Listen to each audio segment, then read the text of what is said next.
जय श्री कृष्णा दोस्तों, हरि की वाणी चैनल में आपका स्वागत है। अब मैं कहने जा रही हूँ माघ मास का दूसरा अध्याय।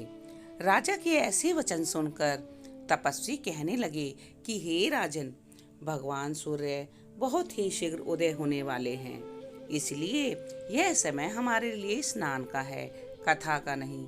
सो आप स्नान करके अपने घर को जाओ और अपने गुरु श्री वशिष्ठ जी से इस महात्म को सुनो। इतना कहकर तपस्वी सरोवर में स्नान के लिए चले गए और राजा भी विधि पूर्वक सरोवर में स्नान करके अपने राज्य को लौट आए और रविनाश में जाकर तपस्वी की सब कथा रानी को सुनाई। तब सूत जी कहने लगे कि महाराज, राजा ने अपने गुरु वशिष्ठ जी से क्या प्रश्न किया और उन्होंने क्या उत्तर दिया, सो विस्तार से कहिए।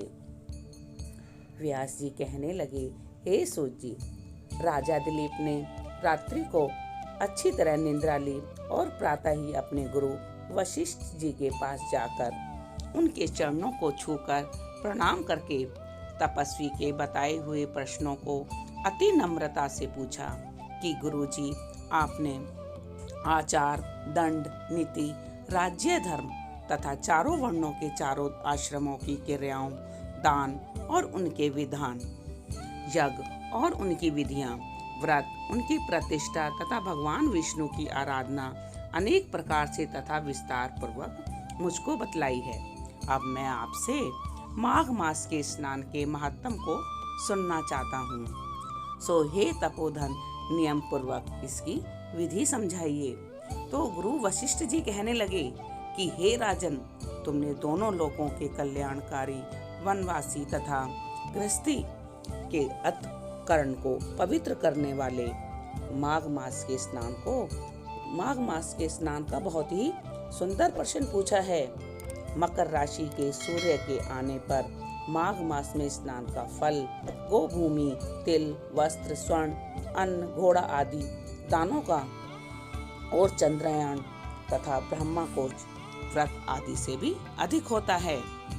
वैशाख तथा कार्तिक में जप, दान, तप और यज्ञ बहुत फल देने वाले हैं, परंतु माघ मास में इसका फल बहुत ही अधिक हो जाता है। माघ में स्नान करने वाला पुरुष राजा और मुक्ति के मार्ग को जानने वाला होता है। दिव्य दृष्टि वाले महात्माओं ने कहा है कि जो मनुष्य माघ मास में सकाम या भगवान के निर्मित नियम पूर्वक माघ मास में स्नान करता है, वह अनंत फल वाला होता है। उसके शरीर की शुद्धि, प्रति, ऐश्वर्य तथा चारों प्रकार के फलों की प्राप्ति होती है। अदिति ने 12 वर्ष तक मकर संक्रांति में अन्न त्याग कर स्नान किया। इससे तीनों लोकों को उज्ज्वल करने वाले 12 पुत्र उत्पन्न हुए। माघ मास में करने से ही रोहिणी, सुभगा, अरुंधति दानशीलता तथा इंद्राणी के समान स्वरूपवती होकर प्रसिद्ध हुई। जो माघ मास में स्नान करते हैं तथा देवताओं के पूजन में तत्पर रहते हैं, उनको सुंदर स्थान, हाथी और घोड़ों की सवारी तथा दान को द्रव्य प्राप्त होता है। अतिथियों से उनका घर भरा रहता है और उनके घर में सदा वेद ध्वनि होती रहती है। वह मनुष्य धन्य है जो माघ मास में स्नान करते हैं, दान देते हैं तथा व्रत और नियमों का पालन करते हैं और दूसरों के पुण्यों के क्षीण होने से मनुष्य स्वर्ग से वापस आ जाता है। परंतु जो मनुष्य माघ मास में स्नान करता है, वह कभी स्वर्ग से वापस नहीं आता। इससे बढ़कर कोई नियम, तप, दान पवित्र और पाप नाशक नहीं है। ब्रह्मा जी ने मणि पर्वत पर विद्याधरों को यह सुनाया था। तब राजा ने कहा कि हे ब्राह्मण, भृगु ऋषि ने कब मणि पर्वत पर विद्याधरों को उपदेश दिया था, सो बताइए। तब ऋषि जी कहने लगे कि हे राजन, एक समय 12 वर्षों तक वर्षा न होने के कारण, जब प्रजा क्षीण होने के कारण संसार में बड़ी उद्विग्नता फैल गई, हिमाचल और विंध्याचल पर्वत के मध्य का देश निर्जन होने के कारण श्राद्ध, तप तथा स्वास्थ्य सब छूट गए। सारा लोक विपत्तियों में फंसकर प्रजाहीन हो गया।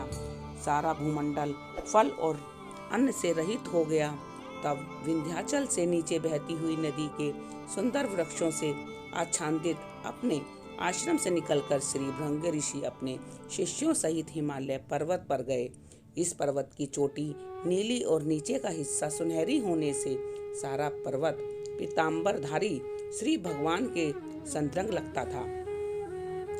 पर्वत के बीच का भाग नीला और बीच बीच में कहीं कहीं सफेद होने से तारों से युक्त आकाश जैसी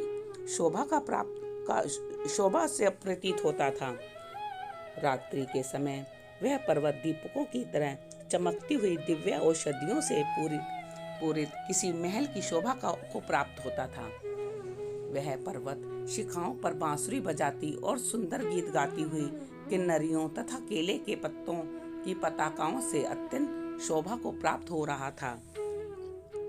यह पर्वत नीलम, पन्ना, पुखराज तथा इसकी चोटी से निकलती हुई रंग बिरंगी किरणों से इंद्रधनुष के समान प्रतीत होता था।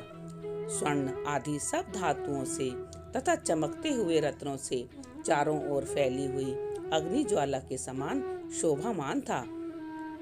इसकी कंदराओं में काम पीड़ित विद्याधरी अपने पतियों के साथ आकर रमण करती हैं और गुफाओं में ऐसे ऋषि मुनि जिन्होंने संसार में सब कलेशों को जीत लिया है, रात दिन ब्रह्मा का ध्यान करते हैं और कई एक हाथ में रुद्राक्ष की माला लिए हुए शिव की आराधना में लगे हुए हैं। पर्वत के नीचे भागों में जंगली हाथी अपने बच्चों के साथ खेल रहे हैं तथा कस्तूरी वाले रंग बिरंगे मृगों के झुंड इधर उधर भाग रहे हैं। यह पर्वत सदा राजहंस तथा मोरों से भरा रहता है, इसी कारण इसको हेमकुंड कहते हैं।